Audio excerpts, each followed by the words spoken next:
Hi, community. Coach Allie here. I'm really happy to be back with you today. Happy New Year. It's a brand new year. I took a little bit of time off over the holidays to be with my family, and it was really special. It's had such a lovely holiday time, and I hope you all did too. So I'm back. It's a new year, and I'm here today to share with you a brand new teaching. So, I want to talk today about something I'm calling the 3 C's of a recovery journey. And we can think about these 3 C's in a recovery journey, whether we're recovering from insomnia or anxiety or OCD or depression or some other internal struggle. It really works so much the same in the brain when our brain is in a hyper alert or hyper vigilant mode. In essence, what has happened is our brain has misidentified something as dangerous that is inherently not dangerous, that is inherently safe. So whether that is being awake at night, as in the case of insomnia, or whether that's our own feelings, thoughts, or sensations, these all can become neural loops where the brain identifies something as dangerous that isn't, and now it's a conditioned response. That's what a neural loop is. So that can happen with chronic anxiety, or that can happen with chronic depression or OCD and those thoughts of uncertainty. All of this really works very similar in the brain. So, as you know, I am a certified insomnia, anxiety, and chronic pain recovery coach. So, what I want to share with you today is something that I find repeat when I work with clients. And this was also very much the case in my own recovery journey. These ideas, these concepts definitely had a flow that just kind of repeated that these are really the key concepts of a recovery journey. And so I'm sharing those with you today. And the first of these is courage. So as we learn about what is happening, why our brain has misidentified something as dangerous and is now running a loop, it's a conditioned response. What happens in that situation is that my nervous system is basically on high alert. It's in a chronic state of hypervigilance. And once I understand what is happening on a neurobiological level, that education is incredibly important just to demystify this experience and recognize there's nothing wrong with me. I'm not broken. This is how my body and my brain respond to perceived threat. This is the way my brain has evolved to protect me from something dangerous. The caveat here is that the brain doesn't know the difference between real or perceived threats. So even if this is an internal experience, meaning I'm afraid of my own thoughts, feelings, or sensations, the brain can misidentify that as the threat and that is the danger. And now I have a loop, a neural loop around that. It becomes conditioned, which just means that it's a learned pattern, and all of these neural loops can be unlearned. So there's so much value and hope in this material, and understanding that we're not broken. This does not mean that this is a fixed state. It is changeable. Our brain is neuroplastic. We know this now, and it is constantly making new connections and developing new neural circuits. So once we understand this, it is going to take us some courage, because we've been responding in a certain way for probably a long time. And most humans are going to respond to discomfort in a way that is avoiding. We do not want to feel discomfort. Humans by nature want to avoid discomfort. That is completely understandable. All humans prefer comfort over discomfort. But when we recognize that being in that hyper alert, hyper vigilant mode, our brain can misidentify, of course, our own thoughts, feelings, and sensations as dangerous, but even just discomfort in general becomes a threat. And so now we have an experience that our brain is just tagging everything as a potential threat or danger. So this is going to take some courage to respond to the experience of discomfort in a new way. And that is to say that I want to let my brain know, and this is not just by verbally saying the words, because we can't talk our way into safety. We have to feel our way there. So this is about responding in a way that tells the brain, that shows the brain that we are safe and okay. It is looking for reassurance from us that this situation, no matter what it is safe. It is always looking to us and how we're responding and reacting to whatever is occurring to determine whether or not it needs to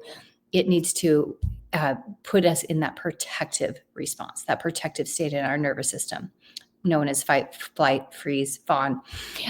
Particularly the fight or flight response is really what we're talking about when we talk about anxiety neuro-loops or insomnia neuro-loops. This fight or flight response is really what we're in. Mostly, it can vary, of course, and it does, but for the most part.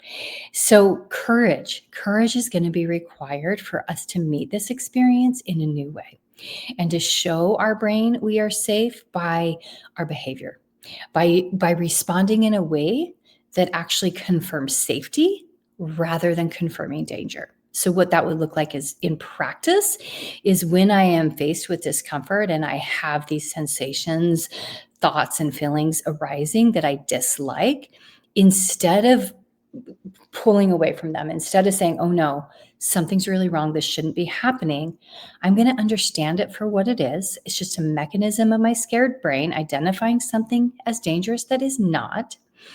And I'm going to respond by assuring my brain, this scared part of me, that I am safe, that I am okay.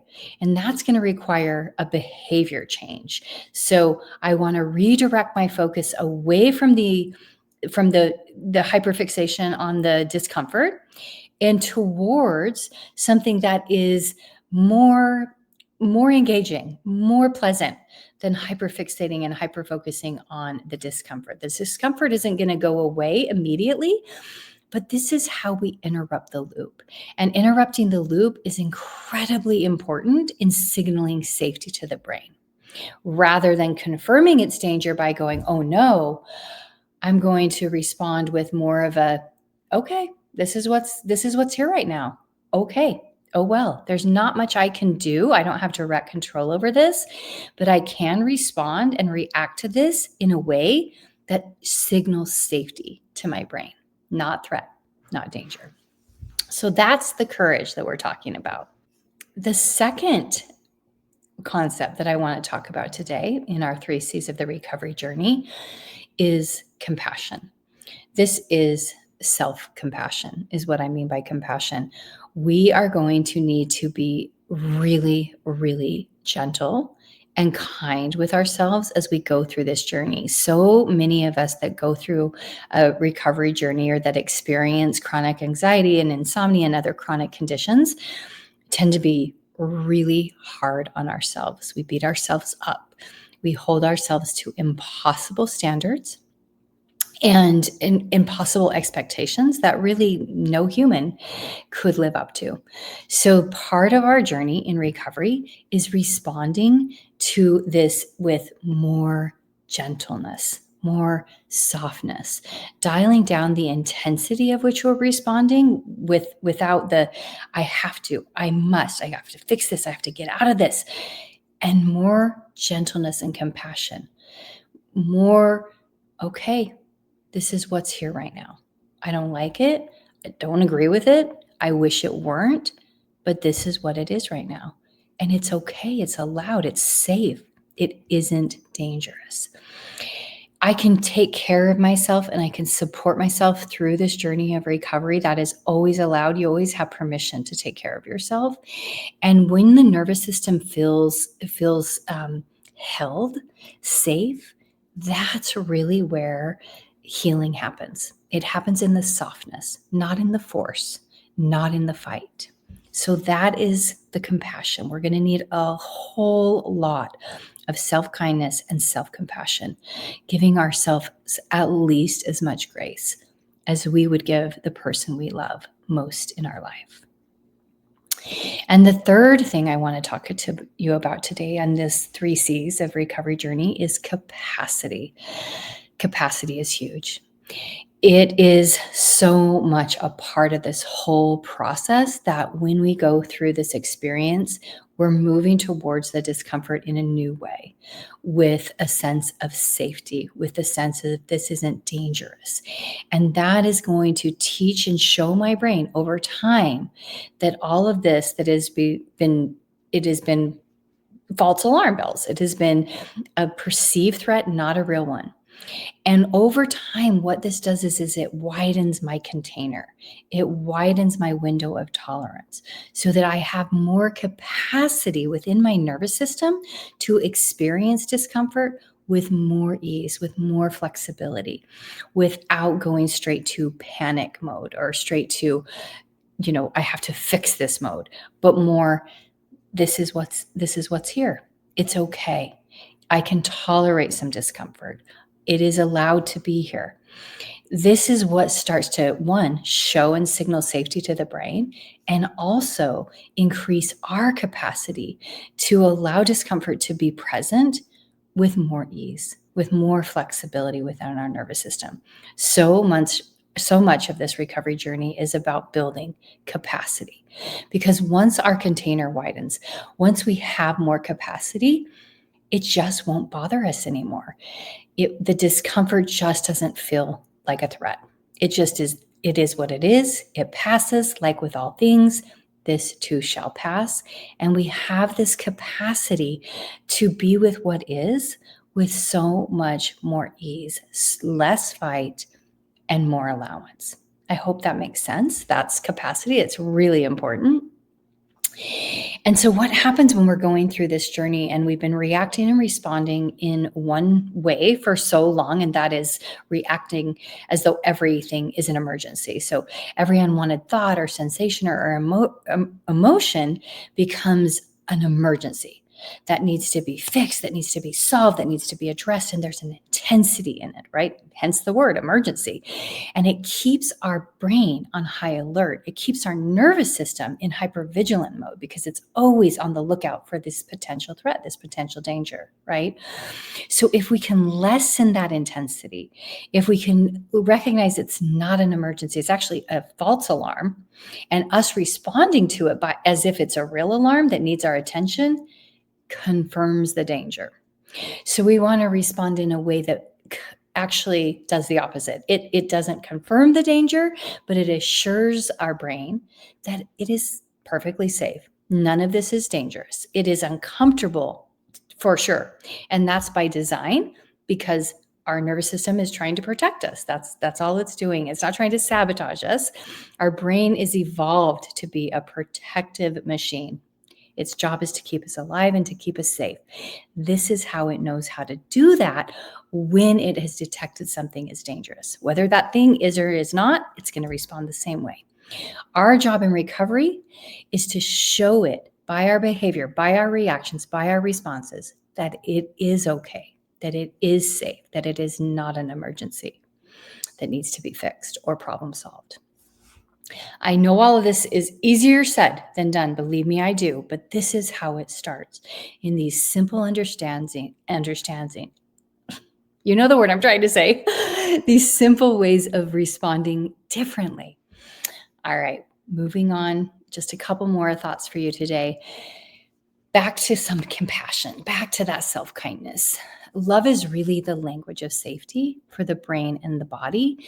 Self-kindness and compassion and self-care, it's the language of safety for the nervous system. So whenever we're in this very intense spot, if we can just drop into self-care and self-kindness, it will soften those intense edges. It will really bring us back into, it's going to be okay. I can handle this. That is the gentleness and the kindness that will soften this intensity. So just remembering that love is really the language of safety for the brain and the body can help us move towards that and away from the fight and away from the resistance, the fixing, the intensity. All right. The last point I wanted to make today is just that safety It comes from trust. It comes from this sense of, I've got you. I I am with you. We are going to be okay. And I'm speaking in terms of having ourselves, holding space for ourselves, giving ourselves that grace and that kindness. Safety comes from trusting ourselves, trusting our own body, trusting that we can respond to our needs and this experience with more gentleness. It doesn't come from techniques or tools. It comes from trust and recognizing that we are innately safe and okay. I hope that makes some sense and that it was a little bit helpful. Please drop a comment or a question if you have one. I'm here for you if you need one on one support. Reach out for a session. And I hope you have a great start to the new year. I'll be seeing you soon. Thanks so much for tuning in. I really appreciate it.